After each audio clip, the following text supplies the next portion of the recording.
আসসালামু আলাইকুম। এটা ছাদের ওপর সবজি চাষ। যেহেতু যাদের জমি নাই তারা যদি ভাবে ছাদের ওপর সবজি চাষ করব, কিভাবে চাষ করবে সেসব ভিডিও যদি দেখবো মনে করো বা শিখবো মনে করো তাহলে কমেন্টে জানাবে। এগুলো ছাদের ওপর আমার বালতিতে লাগা আছে। এখানে 125টা বালতি আছে টোটাল, সামনের দিক পুরো ছাদে। এখন এক জায়গায় করা আছে, এগুলো যখন গাছগুলো বড় হবে তখন সব আস্তে আস্তে ফাঁক করে দেবো। আর যেগুলো উপরে প্যারাপিট আমাদের লাগা আছে, প্যারাপিটের গাছগুলো আগেকার, কিছুদিন আগেকার, এগুলোতে সব ফল চলে এসেছে। যেরকম এগুলো তো ফুল শুরু হয়ে গেছে বেগুনের গাছে, এই গাছটা যেরকম বেগুনের জালি নেমে গেছে। টপের গাছে ফলন ভালো হয়, জমির চাইতে খরচা কম।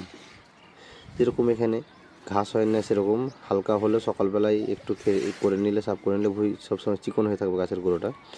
এরকম বেশি যেগুলো আগের গাছ সেগুলো প্রত্যেকটিতে বেগুনের জালি আছে। আমাদের ছাদের উপর ধনে আছে, ফুলের গাছ আছে, বেগুনের গাছ আছে, মরিচের গাছ আছে, টমাটোর